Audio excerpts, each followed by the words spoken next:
6% approval rating in 5 weeks is mood swings. Well, I could explain it better, but I need charts and graphs and an easel. Fellas, we haven't slept in 3 years. Can't we forget about... My eldest daughter. And I'm unemployed, so I have to protect my medical coverage. So I left them a message this morning, their expanded confidentiality agreement. I will sign it. They're afraid of you, aren't they? They should be.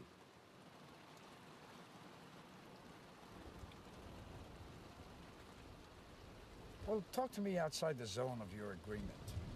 Like what? Like, where'd you work before Brown & Williamson? Johnson & Johnson.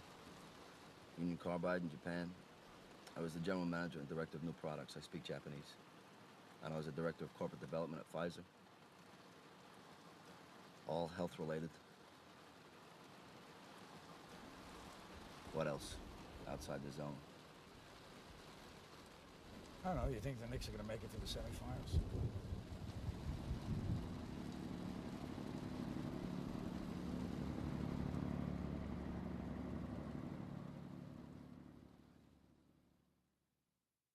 Well, just give me an example. Okay. For example, James Burke, CEO of Johnson & Johnson. Yeah. When he found out that some lunatic had put poison in Tylenol bottles, he didn't argue with the FDA. He didn't even wait for the FDA to tell him. He just pulled Tylenol off every shelf at every store right across America instantly. And then he developed a safety cap. Because look, as a CEO, sure, he's got to be a great businessman, right? But he's also a man of science. So he's not going to allow his company to put on a shelf a product that might hurt people. Not like the 7 dwarfs. 7 dwarfs. 7 CEOs of big tobacco. I got him in front of Congress that time. It was on Oh, television. Yeah. Swore under oath that they know nothing about addiction, disease. It was on C-SPAN, yeah. Okay, so here you are. You go to work for tobacco. You come from corporate cultures where research, really creative thinking, these are core values. You go to tobacco. Tobacco's sales culture, market and sell enormous volume, go to a lot of golf tournaments. The hell with everything else. I mean, what are you doing? Why are you working for tobacco in the first place? I can't talk about it. The work I was supposed to do might have had some positive effect. I don't know. It could have been beneficial. Mostly, I got paid a lot. I took the money. My wife was happy. My kids had good medical, good schools, got a great house. I mean, what the hell is wrong with that? Nothing's wrong with that. That's it. You're making money. You're providing for your family. What could be wrong with that? I always thought of myself as a man of science. That's what's wrong with it. Then you're in a state of conflict, Jeff. Because look, here's how it lays out.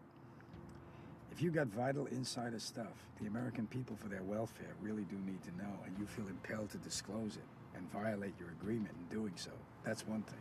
On the other hand, if you want to honor this agreement, then that's simple. You do so. You say nothing, you do nothing. There's only one guy who can figure that out for you, and that's you, all by yourself.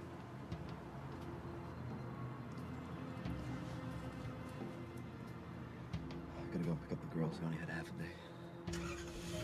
You told me you were working for Heinz. I'm not working for Heinz. You're given the same one-liners to 2 campaigns. It was a memo. I gave it to L7. Suppose your love is a free gift to the Bolshevik brothers, too.